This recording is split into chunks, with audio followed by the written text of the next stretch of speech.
Mr. Jean was a creepy teacher. Big guy, super weird energy, and he had bottles and bottles of Febreze behind his desk. And I guess he had a very strong nose as well, because he took it very personally when someone would come to class smelling bad. If he didn't like the way someone smelled, they would sit down and he would Febreze the air. Well, one day class started normally. He was teaching like normal. The Industrial Revolution was one of the quickest. He locked eyes with this one kid. He didn't like what he smelled, so he grabbed the Febreze bottle. He marched right over to this kid. "Can I help you?" And Mr. Jean just sprayed over and over and over for like 15 seconds. This kid didn't know what to do, so he's just sitting there getting drenched in Febreze. "Please stop." Smell better next time. Turns around, goes to the front of the class, and begins teaching again like nothing happened. Crazy part is that teacher taught for another 5 years before he retired. I don't know how he wasn't fired. Nothing is worse than being grounded in the last week of summer. Ryan's entire friend group had been together since kindergarten. But tomorrow, more than half of them were going to a different high school, so they were going to be split up. And this night was their last hurrah. It was the goodbye. But Ryan's mom didn't care about this. She cared that Ryan forgot to take the trash out on Wednesday. "I don't care if it's an end of an era, Ryan. You showed lack of responsibility. You are not going to that bonfire." The bonfire was the event, across town at one of the buddies' houses. So that night, Ryan sat at his window, watching the group chat blow up with pictures of s'mores, the bonfire, smiling and laughing faces. It was the night his childhood was ending. He thought it was over, until he hears people talking outside of his house. What? He looks out and he sees Cam and his entire group of friends pulling lawn chairs out of Cam's dad's truck. "All right, guys, grab them all. I got mine." "Yeah, me too." They set up a portable grill in Ryan's driveway. They all sat around it, and they began roasting marshmallows. "What are you guys doing? If you can't come to the fire, we're bringing the fire to you." So Ryan goes down there, and he joins them. Not long after, his mom comes out. She's angry. But just as she's about to snap, a minivan pulls up, and one of the kid's parents comes out. They're not there to pick up the kid. They're there to join. "Oh, hey, Carla. Steven said that you were having a bonfire in the driveway. We're here to join you." So, to not look like a horrible mother, she just said, yeah, grab a seat. I'll go get some drinks for us." And just like that, 10 kids, 6 parents, and a golden retriever all hanging out in her driveway. And she realized she wasn't just about to be a strict mom. She was about to be the person that ruined these kids' summer. The last one they'll get like this. The night ended, the kids said their goodbyes, they went their separate ways. And that just proves it. When the group is strong enough, not even the grounding of the century could stop the party. It's beautiful. You didn't leave the table until you finished your plate. The kid usually just tries to power through it, but he's tired. He doesn't want to do this anymore. So instead, he pretends to take bites and he puts the food into his pocket. Then after dinner, he sneaks upstairs. But he doesn't throw the food in the garbage because he's paranoid. He thinks his parents will find it and realize what he's doing. So instead, he hides it in the vents of the house. Didn't matter what food it was either. Mashed potatoes, chicken, vegetables, fish. Every night, a little bit more. Stuffy, the foodie.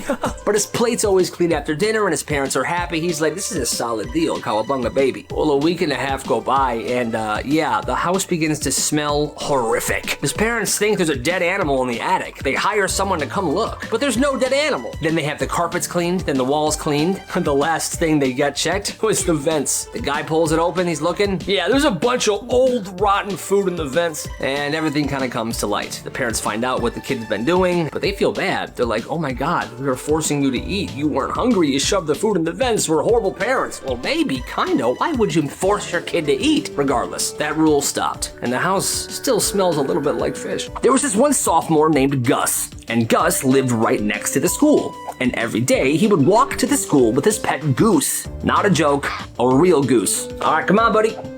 He would walk and the goose would be strutting right next to his side. The crazy part is this goose was incredibly well behaved, and the teachers loved him. The goose would sit next to Gus in class. "Good morning, class. Good morning, goose." Even the principal loved him. But there was one teacher, Mrs. Redmond, who hated the goose. "I hate that goose." Didn't trust it, didn't like animals, didn't like students either, but one morning, Mrs. Redmond storms in, looks at the goose and goes, "That's it, this is not a farm, get that goose Off of school property now." And the goose is just sitting there like, "Bro, what did I do?" And somehow Gus gets a detention, and that's when Gus kind of snapped. So it was a small school, and Gus knew that Mrs. Redmond always stayed late to grade papers or tests, alone in her classroom.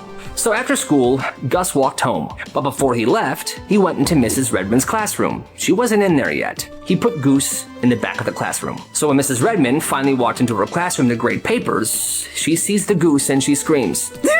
Well, that scared the goose, and the goose freaked out and began pecking the heck out of Mrs. Redmond's face. She didn't come to school the next day, but when she did return, she called for the execution of the goose. But Gus kept the goose safe in a shed in his yard. Unfortunately, Gus didn't bring Goose to school anymore, but Gus got his revenge, and that's all that mattered to him. So this kid had the biggest yard in the entire neighborhood. It's the yard that people always ended up hanging out at. But one summer, he had a bigger idea. He thought about those giant music festivals and how much money they make, and he thought, why not try to have one in my backyard? So first he held auditions. Bands, comics, magicians, whatever. Bring your instruments, bring your tricks, just show me what you got. And the best acts got a spot on the lineup. He built a stage out of stacked wood pallets and plywood. It wasn't fancy, but it worked. A friend brought an amp, some dude brought a microphone, it was all coming together. At the front gate of his yard, he had 2 friends working security. $10 a ticket. And inside, hot dogs and soda for $2 each, and his dad manned the grill.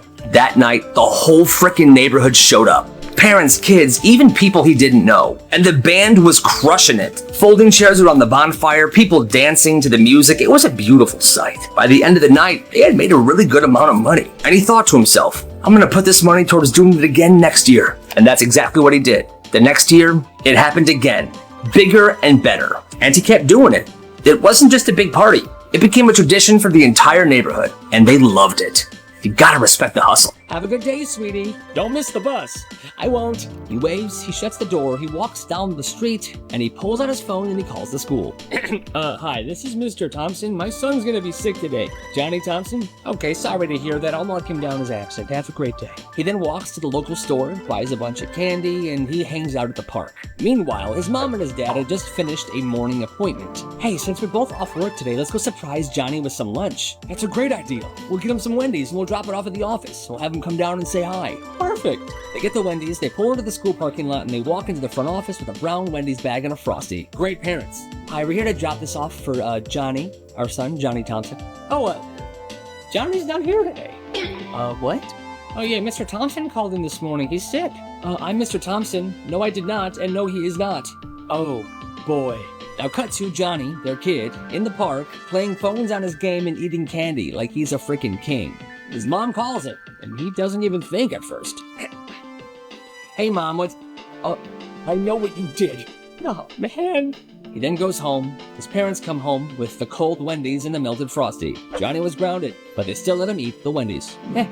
It happens. When she was in 2nd grade, her older sister got glasses, and instantly she wanted a pair of glasses as well. So she told her parents. I can't see the board at school. So they take her to the eye doctor. He does a test, and she's pretending like she can't see. 2 minutes in, he says, yeah, she's lying. She can see fine. But her parents still believed her, and they're like, no, you better give her some glasses. He writes a prescription, and just like that, a week later, her glasses are ready. At first, she loved them, even though she couldn't really see in them because, well, she lied during that test. But she loved the frames, she loved the attention she was getting, but she kept wearing them for years. And her eyes kept adjusting to the prescription, and the prescription kept getting stronger and stronger. We'll flash forward 10 years, and now every day, she wears a pair of the thickest glasses because she actually can barely see without them now. And she's pretty sure it's because back in 2nd grade, she lied when taking the eye test, and she ruined her eyesight forever. Yeah, that kind of makes sense. Oh, my AirPods are nasty. I can clean them for a price. This started in 7th grade. Everybody had AirPods, but nobody would clean them, except this one kid. This kid had a pencil bag full of Q-tips. I made fun of him until one day this girl's looking at her AirPods and she says, ugh, there's like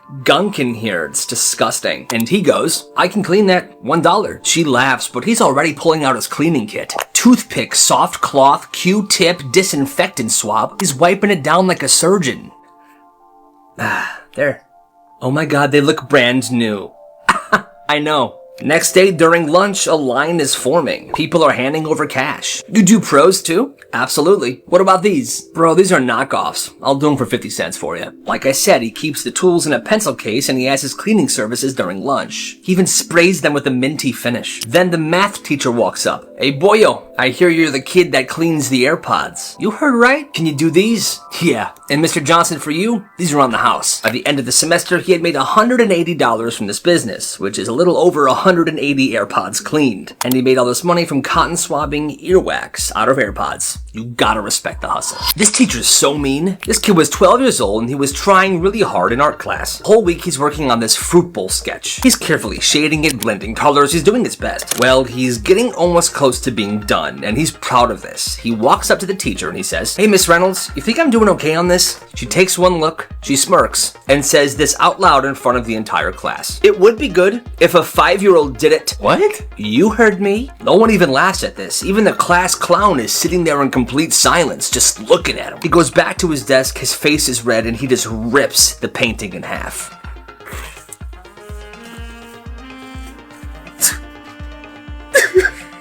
He didn't turn in another project the rest of the year. Even when he had to, he would just scribble something random on a piece of notebook paper and turn that in. Because why even try when the person who grades you talks to you like that? She killed his confidence and she made him hate what he used to love doing. And that is no way to be a teacher, so screw that lady. "I left my phone in the bathroom." Go ahead, sweetie, just hurry back. There it is, the trick. It didn't work on anybody else, but Miss Carter, she was the golden ticket. Every week it was the same move. 4th period, same delivery. "I think I left my phone in the bathroom. I think I left my phone in gym class. I think my phone's in the cafeteria." She always believed him. She never asked for follow-ups. So this kid would disappear for 10, 15 minutes. He would hit the vending machine, he would chill in the hallway, and this never failed until it did. On Friday, he pulls the move. "Miss Carter, I left my go check, just hurry up." Boom, gone. He does the thing. He's strolling the hallways. Goes to the vending machine, his normal routine. Well, 10 minutes later, he comes back to class, and she's lecturing about something. He tunes out. After being completely spaced out for a couple of minutes, he then, dead serious, raises his hand and goes, "Miss Carter, I think I left my phone in the bathroom." The class freezes. Didn't he just do that? Wait, you left it again? The same phone? He completely spaced out. He did it for a second time in one class. He's cooked. I think I've been played. This kid gets written up, and that trick never worked ever again. Nice try though, kid. Yo, is anybody home? Oh look, cookies. So when this kid was in school, his parents worked late. So after school, he had to walk home, an hour and a half every time his parents worked late. He hated riding the bus, so he said he'd rather walk. So because of this, he would always try to hang out at a friend's house who lived nearby, and just get picked up from there later in the night when his parents were off. Well, one day he's walking by that friend's house, and he decides to give him a call. No answer, but he remembers where they keep the spare key. For some reason, he can't explain why. He grabs the key and he lets himself in. Starts walking around the house, calling out for his friend. "Yo, you home? Hello?" Silence. Nobody's there. So he goes to the fridge, makes himself a sandwich, sits down on the couch, and starts watching TV. About 15 minutes in, he realizes, oh my god, I just broke into my friend's house. What am I doing? And it's not just anybody's house. His friend is Russian, and his dad is a scary Russian man who had tons of firearms. He panics, he puts the key back, and he runs out of the house. He gets home safely. His friend calls him back later that day, and he didn't suspect a thing. And he has kept that secret every single day since then. That's crazy. Hey yo, what's your name? Why? Just answer the question, man. So at this one high school, there's this senior named Jordan, and he's not just popular, he's influential. Like, if he were to wear pajama pants to school one day, the next day, half the school would also be wearing pajama pants. If he calls you something in the hallway, people would hear it, and that's your name now. And he knows that. Hey, your name? Emily? Cool, that'll be $5. What? You can pay me $5, or I pick something else. You'll pick a different name for me, like what? You don't want to find out. At first, people think he's joking, until one poor kid refuses to pay, and is known as Meat Wallet for the rest of the semester. Even the sub called him that one day. After that, everyone started paying. Yo, did you get a name yet? Yeah, I paid him yesterday. I'm Connor now. But your name is Connor. Exactly. Thank God I paid him. By homecoming, he made over $200. One kid's name is Still Pockets, and no one knows why. This was a pretty small town school, so that's probably why something like this was flying around. But in the end, he wasn't just selling names. He was selling protection from pure humiliation. Weird hustle, but I respect it. At this one house, Wi-Fi didn't belong to the kids. It belonged to her. Every single night at 9 p.m., this kid's mom would walk over to the router, unplug it, and announce, The internet is closed. See you tomorrow. Didn't matter if you needed the internet for something. She would always unplug it at 9 p.m. Well, one night, this kid is sitting at his kitchen table. He's finishing a huge essay that's due at midnight. The clock says 8:59 p.m. He's typing. He doesn't really notice the time, but he's cooking. He's writing this freaking essay. He's ready to get an A on this thing. 1 minute passes. Boom, it's 9 p.m. Oh, what happened? I'm sorry. You had all day to prepare for this. Too bad. This is a huge essay. I'm almost done. I need like just 10 more minutes, please. I said you should have planned better, son. Too bad. This kid is absolutely livid. He tries to figure out a way to get Wi-Fi from his neighbor's house or to have someone drive him to like a Starbucks or something, but he couldn't figure it out. Well, midnight comes and goes and the essay was never uploaded. And he's worried because if he gets a 0 on this, his grade is going to severely suffer. Well, the next day at school, he tells his teacher what happened, and the teacher looks appalled. Yo, your mom cut the Wi-Fi while you were doing your essay? Yeah. Man, that sucks. Listen, I'll extend your deadline for tonight. You should be able to finish it after school. Oh, totally, yeah. Thank you so much. Yeah, don't worry about it, man. Your mom sounds like a piece of work. Yeah, she is. And that night, he was able to finish it. What a good teacher. I'm not here to teach. I'm here to keep order. Shut your mouth. There's this substitute, middle school, real power tripping type of guy. Clipboard in one hand, whistle around his neck, looking like he's coaching for the NBA. He walks into class, first thing he says, listen up, I'm not here to be your friend, I'm here to keep order. The whole class side-eyes each other, like, who does this guy think he is? 15 minutes in, he's handing out detentions like he's Oprah. You, detention for talking. You, detention for looking out the window, no daydreaming in this class. You, why are you breathing so funny? You making fun of me? Detention. Kid in the back, let's call him Devin, finally speaks up. Sir, you're here for 45 minutes. Chill. You better watch your tone, young man. Devin leans back in his chair, smiles, and says, bro, you're a spirit Halloween manager with a clipboard. Relax. Oh, yo. The sub's just standing there frozen, clipboard shaking in his hand. Principal hears the chaos and he walks in. Sees the sub standing there red-faced. The sub then starts tearing up and runs out of the classroom. The principal had to finish the class. Okay, what'd you guys say to him? Wasn't even that bad, dude. Bro's just sensitive. Alright, fine. Just open your books. Let's finish the class. The sub never came back to that school. Absolute KO. It started as a punishment. This one school made a new rule called silent lunch. No talking, no whispering, no noise. Principal said it was to help students reset their behavior. But it didn't reset anything. It just made kids miserable. Lunch felt like a detention. Everybody just sat there, chewing, in complete silence. Plastic spoons hitting trays, a single juice box slurp from down the way.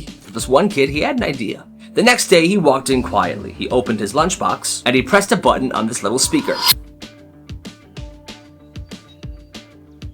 It was bird sounds, like the kind you hear in nature. It wasn't music, it was like a calm forest vibe. The teachers looked over, but they didn't say anything. Technically wasn't talking, and it technically wasn't breaking the rules. So he did it again and again. By the end of the week, 3 other kids were bringing in their speakers as well. One kid played rainforest noises, another kid played waterfall sounds. This one dude was playing a recording of whale noises. And the wild part, it worked.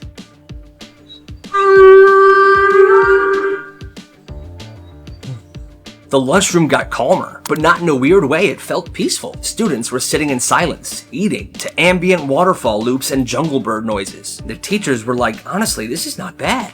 People were loving this. The next week, the principal walked in and froze. The lights were dim. Some kid brought a lava lamp. And this lunchroom, this silent lunchroom, had turned into a full-blown spa. He just stood there blinking, smiled to himself, turned around and left. He thought, maybe I actually did something here. This is nice. And no one said a word. You know, that's actually amazing. So this kid, her name is Jennifer. She's 10 years old, she's super chill, she's having dinner with her parents. Her and her family are just talking about school when she casually says this. Oh, Katie's in my class. That's my teacher's daughter. Totally normal, right? Well, her mom froze. Like fork in her mouth froze, startled, and she goes, wait, your teacher's daughter is in her own class? Jennifer is confused. She's like, yeah, I mean, she treats her like everybody else. It's super normal. And her mom's like, of course, sweetie. Now go on. She smiles, nods, and sends her kid to go play Minecraft or something. Then she turns to her husband and says this. This is a full-blown scandal.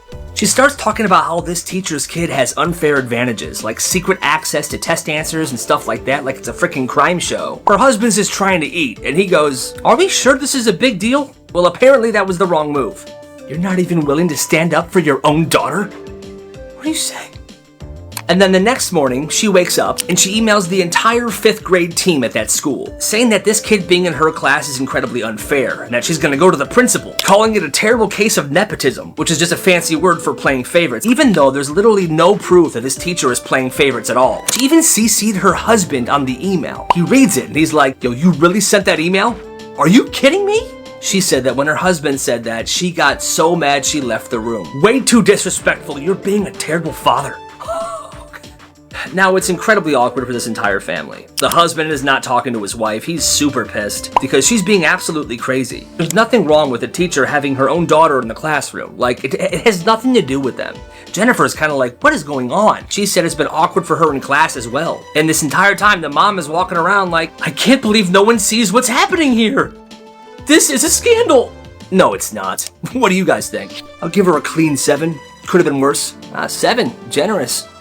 Every time this class got a sub, there was this one kid who would quietly take out a piece of paper, title it Sub Scoreboard, and start grading the sub as the class went on. No one said anything, no one gave it away, it was just this perfect silent agreement that this class always did. He kept the scoreboard hidden in between his notebook like it was official. And the stuff he graded? Petty, specific, unnecessary stuff. -1 for mispronouncing names, -2 for saying, I don't know, I'm just a sub. +3 if they actually followed the lesson, -1 if the class got too loud, and bonus points if they brought in snacks. He'd make a mark, nod to himself, and keep going. Just stay in your assigned seats, okay?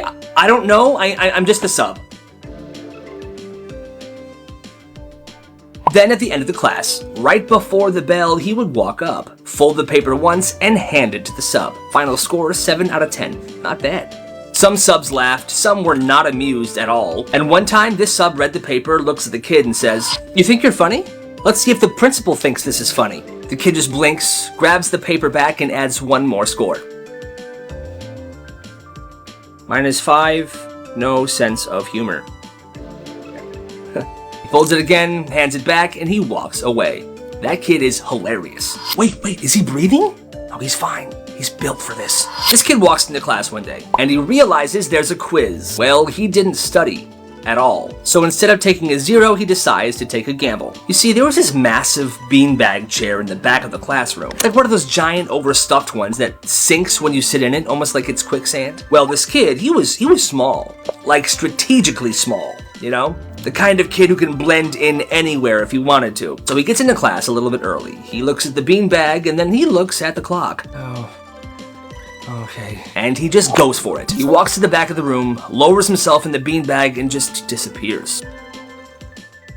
And it completely swallows him. Gone. No limbs, no face, just beanbag. From the teacher's desk, it looks empty back there. Just looked like a normal beanbag. She hands out the quiz, starts the timer, and doesn't say a word. She assumes this kid's absent. Meanwhile, he's just inside this beanbag, curled up in silence, just riding it out. And just as the bell rings and everybody else is grabbing their stuff, getting ready to leave the classroom, he rises from this beanbag like a ghost and just walks out. And to this day, that teacher still thinks he was absent on that quiz day. That's absolutely crazy. It's frozen. Run! So this one school had a tradition. In 8th grade, during the last week of school, there was a day called Water Balloon Day. It was unofficial, unsanctioned. Everyone knew it happens right after lunch in the courtyard. What started as a couple kids tossing water balloons around turned into a full-blown event. And every year it got a little bigger. But this one class took it way too far. They planned for weeks, mapped out the courtyard, found the nooks and the crannies. They assigned roles, runners, refillers, and spotters. Kids are wearing goggles and rain ponchos like they were going to war. And the wild part was these weren't just simple water balloons. People were freezing them the night before. Others were filling water balloons with Kool-Aid to give them themed and color ammo. By the time lunch ended, it was full-blown chaos. Teachers tried to shut it down, but they were getting hit too. Hey, stop! That's when the principal stormed out with the megaphone. Everyone drop the balloons now! Students were drenched. They were running to avoid getting in trouble. The next day, an announcement was made. Attention students, all balloon activity from here on out is permanently banned. Any students participating in any future water balloon fights or things of the such will be expelled. But for that 8th grade class, especially those who avoided getting in trouble, they said it was a day that they'll never forget. And it is a legend around that school. That's epic. This kid got life advice from a guy eating string cheese. This kid was 14. He was having a rough week. He was failing a class, his friends were acting super weird. He had just gotten into a fight with his mom, who said, "You know what, why don't you take a walk and don't come back till you figure yourself out." Oof, tough break. So he left. He went to a park and sat on a bench. Just sitting there, staring at a duck that looked as lost as he felt. Quack, quack, quack. Then this guy walks by, mid-30s, fishing hat on and a pole in hand, and he was eating string cheese. But he was eating it like a menace, not peeling it, just munching right into it. The guy slows down and goes, "Hey, you good?" This kid doesn't answer, he just shrugs. The guy nods like he gets it, and he says, "Cool. Just remember this, most stuff doesn't make sense when you're in it, but it will later. So don't quit until it starts to make sense, alright?" This guy takes one last bite of his string cheese, throws the wrapper in the trash, and adds one last thing. Also, learn to cook one thing really well. That's important. That kid never saw that guy ever again. But he went home, and he made scrambled eggs. And honestly, they weren't that bad. Respect to that guy. Dumbest things people got in trouble for at school. In middle school, this kid's grandma had just passed away, and it was his first day back after the funeral. This is kind of what happened. Did everyone turn their homework in? I only count 17. And there's 20 of us, so who didn't turn their homework in? I didn't. And why didn't you turn it in, Kyle? Did you even do it? You should know this. My grandma just died, and I was at her funeral over the weekend. I'm sorry, but I wasn't thinking about homework. Well, that's a shame, Kyle. I'm giving you a 0 for the entire week. Are you dead, Kyle? No. Homework is more important than funerals, as long as you're alive. Well, that pissed him off, and he lost his mind.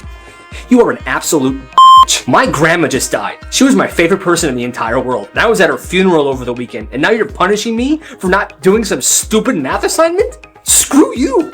I wish you died instead of my grandma. That's it! Go to the office right now. Good heavens. He explained what happened to school administration, but nobody cared. He was suspended for a week. This kid roasted his teacher. So this one kid's school, there was this teacher who always tried to be the cool teacher, but ended up embarrassing himself a lot. You know, he would crack jokes, roast students, act like he was one of the kids. Most times, students just ignored it. But then one day, this happened. Okay, class, we're gonna start the review for the test on Friday, but I'll be sure to explain it slowly so Liam can understand it. What? Oh, come on, man, you gotta fight back. Hit me with something, show me your personality. Maybe then you'll pass the test. Liam just sighs, leans back in his chair and says, "All right, Mr. Thomas, you asked for it. Why don't you finally admit that this is not the life you wanted? Maybe that's why your wife left you, your kids hate you, and you're stuck here trying to impress a bunch of 14-year-olds, you mayonnaise-loving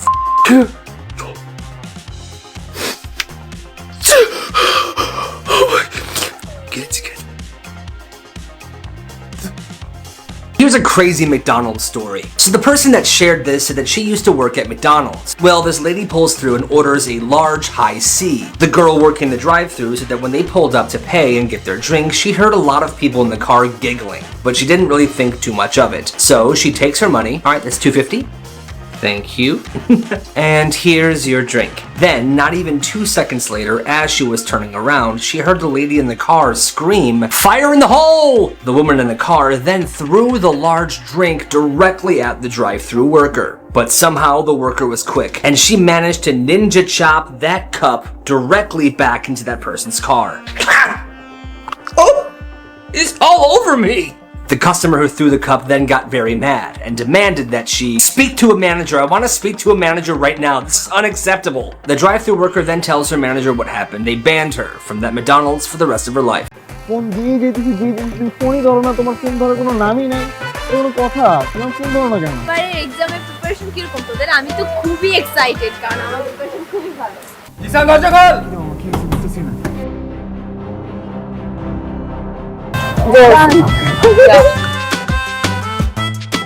সুন্দর মতো যাবি, ভাবির নামটা জিজ্ঞাবি। আর শোন, ভালো মতো কথা কবে, ভাবি লাগে। খালি থাপড় আর চাপাবাজি, থাপড় আর চাপাবাজি, এই বাদে আর কিছু পাচ্ছস? বুকিং? বুকিং মানে বুকিং? তুমি আমার, আমি তোমার, বুকিং দিয়ে দিছি, ফাইনাল। আমাকে বুকিং দিছে মানে আমাকে কে বুকিং দিছে দোস্ত? তোর যে আশিক আছে না, এখন তো আমার পিছনে লাগছে। এই এই দুলাভাই সামনে থাকলে যে সালাম দিতে হয়, আপনি শিখাই নাই তোরা? কেমন আছো তুমি? ভালো। আমাকে জিজ্ঞেস করবো না? রক্তটা দিবি তুই। আমি কেন রক্ত দেবো? প্রেম খরচ তুই, রক্ত। আমার বন্ধু জিসন আপনাকে অনেক ভালোবাসে ভাবি। আপনার ওর রক্ত যাওয়াটা বিধা হতে দিবেন না ভাবি।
আপনি যে কি করে, আপনার কোনো কমন সেন্স নেই? আমার বাসায় যদি সবাই দেখে ফেলে।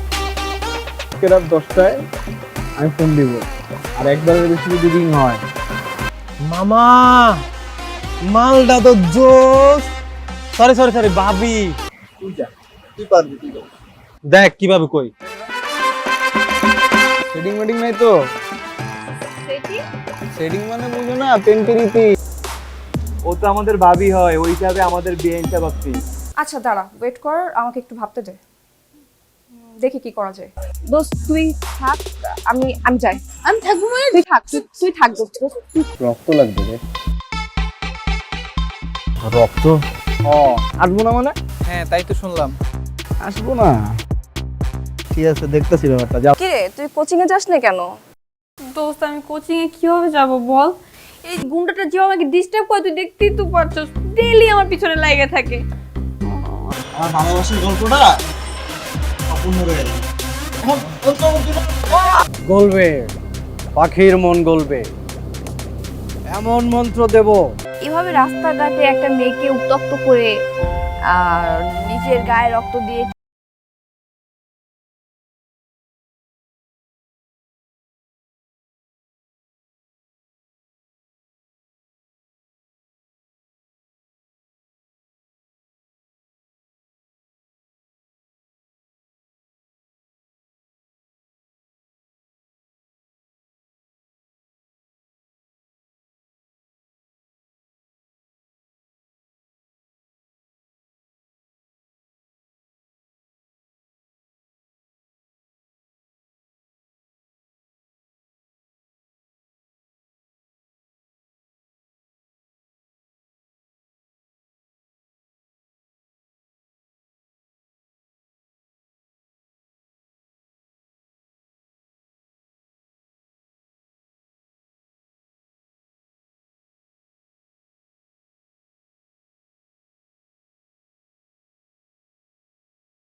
তাই তো বলি, কেন ফোন যায় না?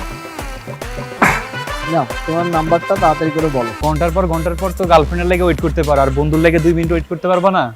ও এখন আমার দোস্ত, তাইলে তো বন্ধু রিত লেগে গেল। আরে বেটা এত লাফাইস না, যেরকম শুনতেছি পরীর মতো এরকম করলে তো বেটা। বাদ দে, কালকে 4টা দেখা হবে। ঠিক আছে মামা। ঠিক আছে মামা, ঠিক মতো যা। হালা পারলাম না রে। আরে তোর তো হাওয়াটা হয়ে গেল। তুলি, তুই তো সুন্দর নাম। আচ্ছা শুন, আমি জিসান, আই লাভ ইউ। আপনাদের তো চিনলাম না। আমার বড় বোনের যে দেবরগুলো আছেন তো সবাইকেই চিনি, বাট আপনাদেরকে তো চিনি না। যাইতে দে, তাহলে আমার খালা লাগে। কোথায় বলটা? ভালোবাসা যে এত প্যারা, এত কষ্ট, এত জ্বালা যন্ত্রণা, জানলে ভালোই বাসতাম। জিসান আর তুলির ভালোবাসার ইতিহাস তাই রক্ত লাগবে। আসসালামু আলাইকুম দুলা ভাই। আরে শালা, ওয়ালাইকুম আসসালাম। কি খবর, কেমন আছো? বান্ধবীও তো যায় না, এতবার ফোন দিলাম ফোনও ধরতেছে না। তুমি একটা ফোন দাও তো, ফোন বের করো। কি বলেন দুলা ভাই, ও যায় নাই? কথা হইছে, ভাইয়া বলছে যে ভাইয়া আমাদের কোচিং এর সামনে আর আসবে না, আর তোকে ডিস্টার্বও করবে না। কারণ না, কারণ না, আমি 1 থেকে 3 গুনবো না বাবা। প্রেম হইলেই হবে, প্রেম হইলে এমনি ডিস্টেন্স হবে বাবা, আমার খালি ওরে দরকার।